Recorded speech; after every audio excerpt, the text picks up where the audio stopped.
Assalamualaikum warahmatullahi wabarakatuh.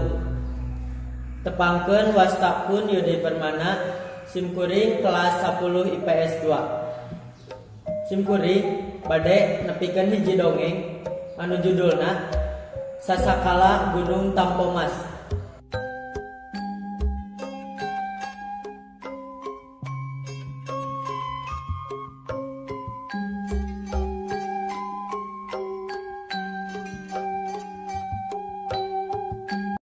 Kacaritakeun zaman baheula gunung gede anu aya di Sumedang ngaluarkeun sora anu pohara ti kakeungeunana.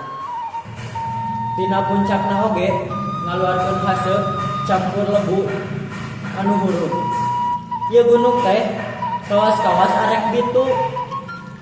Rahayat Kabupaten Sumedang harita pohara raruasna. Kumaha balukarna lamun ieu gunung teh bener-bener bitu. Teu kacatur saha anu jeneng bupati harita. Ngan eta bupati teh pohara towai karna karahayat. Wedi asih tur bijaksana. Atuh sanajan can kalaporan oge, anjeunna teh tos uningaeun kumaha tagiweurna rahayatna harita. Anjeunna terus mimutan kumaha sangkan anjeunna bisa nyalametkeun rahayatna.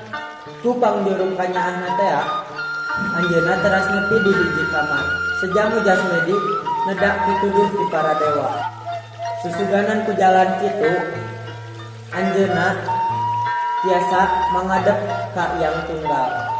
Dipasihan pituduh pikeun nyalametkeun rahayatna. Ku cengeng-cengengan mangadep, alhamdulillah maksad Kangjeng Bupati teh tinekanan. Dina hiji wengi Kangjeng Bupati nyimpen kasumpingan hiji aki-aki. Eta aki-aki anu nganggo-anggoan sarwa bodas pok sasauran anca pisan. Putu eyang anu kasep, eyang tos terang kumaha kabingung hidup. Eyang hayang mantuan sangkan rahayat hidup bisa lepas tina kahariwangana. Eta gunung kudu ditumbal ku hiji keris pusaka kagungan putra dalem anu dijieun tina emas. Koma hideuk ulah deuk ngoretkeun tah sakitu bae ti eyang. Sabada sasauran kitu eta aki-aki teh les bae ngaleungit tina impenan Kangjeng Bupati teh. Satampina eta ilapat Kangjeng Bupati enggal bae kaluar ti kamar sarta teras nyandak keris pusaka.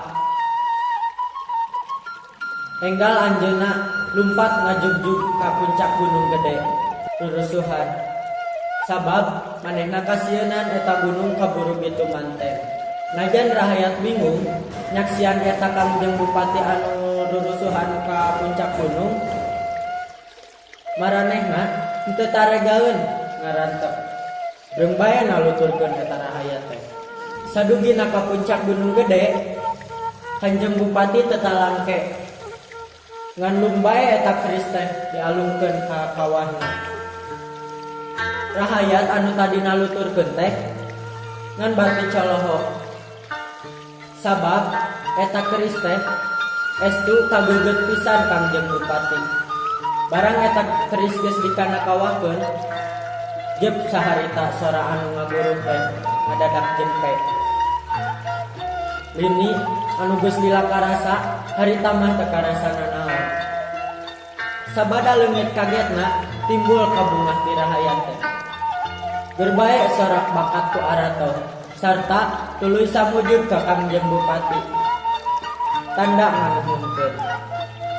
Sakabeh rahayat ngaikrarkeun seja satia satuhu ka anu ngahoyeuk dayeuh.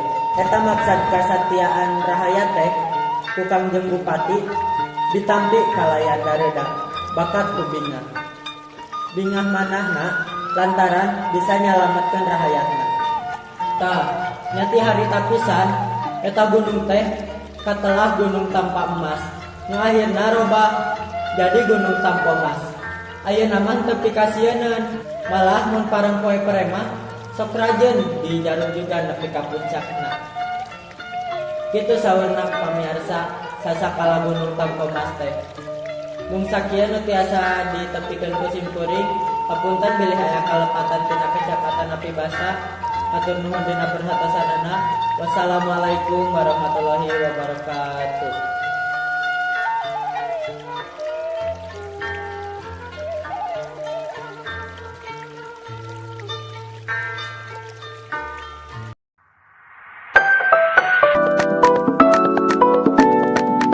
Anjeunna teras nyemutan.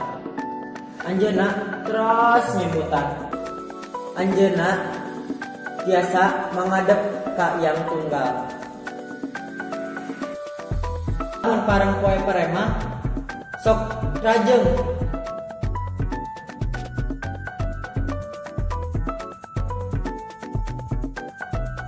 Ngaluarkeun haseup